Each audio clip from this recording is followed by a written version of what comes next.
हरे कृष्ण। चैत्र नवरात्रि के तीसरे दिन की आप सबको बहुत सारी शुभकामनाएं। तीसरा दिन यानी माँ चंद्र घंटा की पूजा आराधना करने का सुवर्ण अवसर, जिनके घंटे की ध्वनि से ही सभी दानव भयभीत हो जाते हैं। वैसे माँ चंद्र घंटा की उपासना नवरात्रि के तीसरे दिन की जाती है। जिस प्रकार एक राजा अपने महल तथा राज्य को सुरक्षित रखने के लिए उसके चारों ओर किला बंधवाता है, उसी प्रकार माँ दुर्गा की उपासना हमें अपने शत्रुओं से रक्षण हेतु अपनी छत्र छाया प्रदान करती है। तो चलिए आज हम माँ चंद्र घंटा की पौराणिक कथा का श्रवण करते हैं और आज की इस वीडियो में उनकी आराधना के लिए कौन से मंत्र का जप करना चाहिए उस विषय में भी हम आपको बताएंगे। तो चलिए आज की कथा आरंभ करते हैं। माँ दुर्गा का पहला रूप माँ शैलपुत्री और दूसरा माँ ब्रह्मचारिणी स्वरूप है, जो भगवान शिव को पति रूप में प्राप्त करने के लिए वे धारण करती हैं। जब माँ ब्रह्मचारिणी भगवान शिव को पति रूप में प्राप्त कर लेते हैं, तब वे आदि शक्ति के रूप में प्रकट होती हैं और देवताओं को अपना अधिकार वापस दिलाने के लिए माँ चंद्र घंटा का स्वरूप धारण करती हैं। जब महिषासुर नामक राक्षस का अत्याचार बढ़ने लगा था और ब्रह्मा जी से वरदान पाकर वह अत्यंत बलशाली हो गया था, उसने स्वर्ग पर आक्रमण कर दिया था और युद्ध में सभी देवताओं को हराकर उसने स्वर्ग छीन लिया था। उस समय में देवी दुर्गा ने माँ चंद्र घंटा का अवतार धारण किया था और इस प्रकार देवी चंद्र घंटा की उत्पत्ति हुई थी। महिषासुर के अत्याचार से सभी देवतागण परेशान होकर भगवान ब्रह्मा, विष्णु और महेश के पास गए। भगवान श्री हरि ने सुझाव दिया कि हम सब एक तेज पुंज से महाशक्तिशाली देवी प्रकट करें, वही देवी दुष्ट महिषासुर का वध कर पाएंगी। और इस प्रकार सभी देवताओं की ऊर्जा और तेज पुंज के माध्यम से एक जाज्वल्यमान देवी अवतरित हुई। उस देवी को भगवान शंकर ने अपना त्रिशूल, भगवान विष्णु ने अपना चक्र, देवराज इंद्र ने अपना घंटा, सूर्य ने अपना तेज, तलवार और सिंह प्रदान किए, जिससे माँ आद्या शक्ति अत्यंत प्रचंड रूप में माँ चंद्र घंटा स्वरूप से प्रकट हुई। उन्होंने महिषासुर का वध करके देवताओं की रक्षा की। कहा जाता है कि देवी चंद्र घंटा ने राक्षस समूहों का संहार करने के लिए जैसे ही धनुष की टंकार की थी, तो उनकी ध्वनि गगन में गूंजने लगी और उसी समय माँ के वाहन सिंह ने भी दहाड़ना आरंभ कर दिया। तत्पश्चात माता ने घंटे की आवाज से उस ध्वनि को और बढ़ा दिया। धनुष की टंकार, सिंह की दहाड़ और घंटे की ध्वनि से संपूर्ण दिशाएं गूंज उठी। उस भयंकर शब्द और अपने प्रताप से देवी दुर्गा ने दैत्य समूहों का संहार किया और विजय प्राप्त की। माँ चंद्र घंटा असुरों के विनाश हेतु माँ दुर्गा के तृतीय स्वरूप में अवतरित हुई है, जो भयंकर दैत्य सेनाओं का संहार करके देवताओं को उनका भाग दिलाती है। माँ चंद्र घंटा भक्तों को वांछित फल दिलाने वाली माता है। वे संपूर्ण जगत की पीड़ा का नाश करती हैं। माँ दुर्गा की तीसरी शक्ति यानी चंद्र घंटा।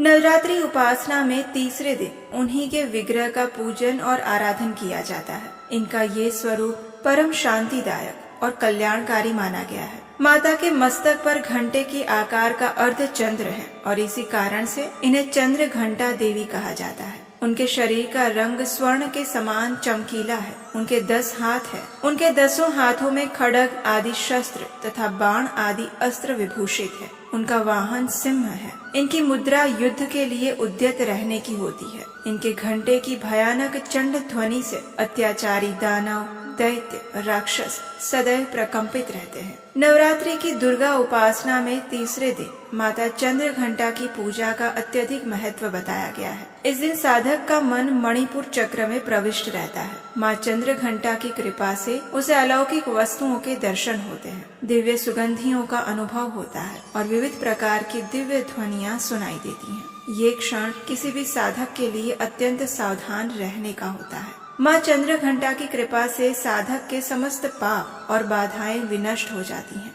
इनकी आराधना सदैव फलदायी बताई गई है। इनकी मुद्रा सदैव युद्ध के लिए अभिमुख रहने की बताई है और इसीलिए भक्तों के कष्ट का निवारण ये अत्यंत शीघ्रता से करती हैं। माता का वाहन सिंह है, अतः इनका उपासक सिंह की तरह पराक्रमी और निर्भय बन सकता है। इनके घंटे की ध्वनि सदा अपने भक्तों की प्रेत, बाधा आदि से रक्षा करती है। माता का ध्यान करते ही शरणागत की रक्षा के लिए इस घंटे की ध्वनि निनादित हो उठती है। दुष्टों का दमन और विनाश करने में सदैव तत्पर रहने के बाद भी माता का ये स्वरूप दर्शक और आराधक के लिए अत्यंत सौम्यता और शांति से परिपूर्ण रहता है। माँ चंद्रघंटा की आराधना से प्राप्त होने वाला एक बहुत बड़ा सद्गुण ये भी है कि साधक में वीरता, निर्भयता के साथ ही सौम्यता और विनम्रता का भी विकास होता है। उनके मुख, नेत्र और संपूर्ण काया में कांति गुण की वृद्धि होती है। उनके स्वर में दिव्य अलौकिक माधुर्य का समावेश हो जाता है।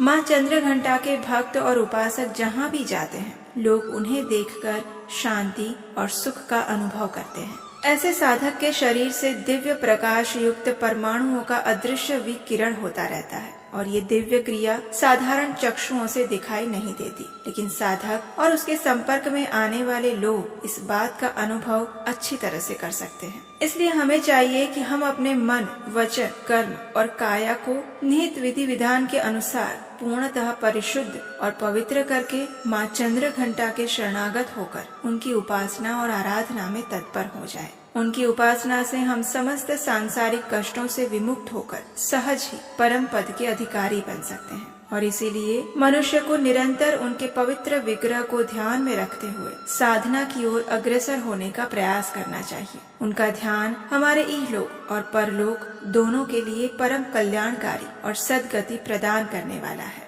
माता चंद्रघंटा की पूजा करने के लिए प्रातः ब्रह्म मुहूर्त में उठकर स्नान इत्यादि से स्वच्छ हो जाना चाहिए। पूजा के स्थान पर गंगाजल छिड़कना चाहिए। फिर माँ चंद्रघंटा का ध्यान करके उनके समक्ष दीपक प्रज्वलित करना चाहिए। तत्पश्चात उनकी अक्षत, सिंदूर, पुष्प, धूप, दीप, गंध इत्यादि से पूजा करनी चाहिए। माँ को प्रसाद रूप में फल और केसर तथा दूध से बनी मिठाइयाँ या फिर खीर का भोग लगाना चाहिए। तत्पश्चात उनकी आरती करनी चाहिए, स्तुति करनी चाहिए, उनकी कथा का श्रवण करना चाहिए और पूजा के अंत में जाने अनजाने में हुए किसी भी अपराध के लिए क्षमा याचना करनी चाहिए। इस दिन माता के लिए दूध से बने मिष्ठान का भोग लगाना चाहिए। कहा जाता है कि माता को शहद यानी कि मधु भी अत्यंत प्रिय है। इस दिन ओम देवी चंद्रघंटायै नमः इस मंत्र का जप पूरे दिन में करना चाहिए और माँ चंद्रघंटा का ध्यान करने के लिए इस मंत्र का उच्चारण करना चाहिए। पिंडज प्रवरारूढ़ा चंडकोपास्त्र कैर्युता प्रसादम तनुते मह्यम चंद्रघंटेति विश्रुता। इस प्रकार संपूर्ण विधि विधान के साथ नवरात्रि के तीसरे दिन माँ चंद्रघंटा की पूजा आराधना करके उनसे आशीर्वाद की याचना करनी चाहिए। जिस प्रकार माँ भगवती ने नव दुर्गा का स्वरूप लेकर महिषासुर, धूम्रलोचन, चंडमुंड, शुंभ निशुंभ इत्यादि अनेक दानवों का नाश किया था, उसी प्रकार इस नवरात्रि के पावन अवसर पर माँ दुर्गा की आराधना करते हुए हम अपने अंदर के दानव का नाश करके परम धाम को प्राप्त कर सके, ऐसा ही प्रयास हमें करना चाहिए। माँ चंद्रघंटा देवी दुर्गा का शक्ति स्वरूप है। उनके अंदर ब्रह्मा, विष्णु और महेश तीनों देवों की शक्तियाँ समाहित हैं। उनकी 8 भुजाओं में वे कमल, धनुष, बाण, खड्ग, कमंडलू, तलवार, त्रिशूल और गदा जैसे अनेक अस्त्र शस्त्र धारण करती हैं। वे अपने गले में सफेद फूलों की माला पहने माँ अपने मस्तक पर चंद्रमा के साथ ही रत्न जड़ित मुकुट भी धारण करती हैं और सदैव युद्ध की मुद्रा में रहते हुए भी वे तंत्र साधना में लीन रहती हैं। तो ये थी आज के नवरात्रि के तीसरे दिन माँ चंद्रघंटा से जुड़ी हुई पौराणिक कथा और उनकी पूजा विधि। इस दिन उपासना करने योग्य उनका मंत्र। हमें आशा है कि आज की कथा आपको अच्छी लगी होगी। अगर ऐसा है तो इस वीडियो को लाइक कीजिए और अपने परिवार तथा मित्रों में शेयर कीजिए। आने वाले दिनों में नवरात्रि की ऐसी ही सुंदर कथाओं का श्रवण करने के लिए आपके अपने चैनल उपदेशाष्टकम को याद से सब्सक्राइब करके रख लीजिए, नोटिफिकेशन ऑन रखिए और आप हमारे व्हाट्सएप कम्युनिटी ग्रुप के साथ भी जुड़ सकते हैं। उसका लिंक नीचे डिस्क्रिप्शन बॉक्स में दिया गया है। अगर आपको हमारे द्वारा किया जा रहा वैदिक ज्ञान का ये प्रचार कार्य अच्छा लगता है तो आप हमें इस प्रमाणभूत वैदिक ज्ञान प्रसार कार्य को आगे बढ़ाने के लिए अपना आर्थिक सहयोग भी भेज सकते हैं। स्क्रीन पर नंबर दिया गया है। तो चलिए नवरात्रि के तीसरे दिन माँ चंद्रघंटा की पूर्ण मन, भक्ति भाव और श्रद्धा से पूजा आराधना करते हैं और उनसे प्रार्थना करते हैं कि वे हमें अपनी आध्यात्मिक प्रगति और साधना में अग्रसर होने की शक्ति और सद्बुद्धि प्रदान करें। हरे कृष्णा।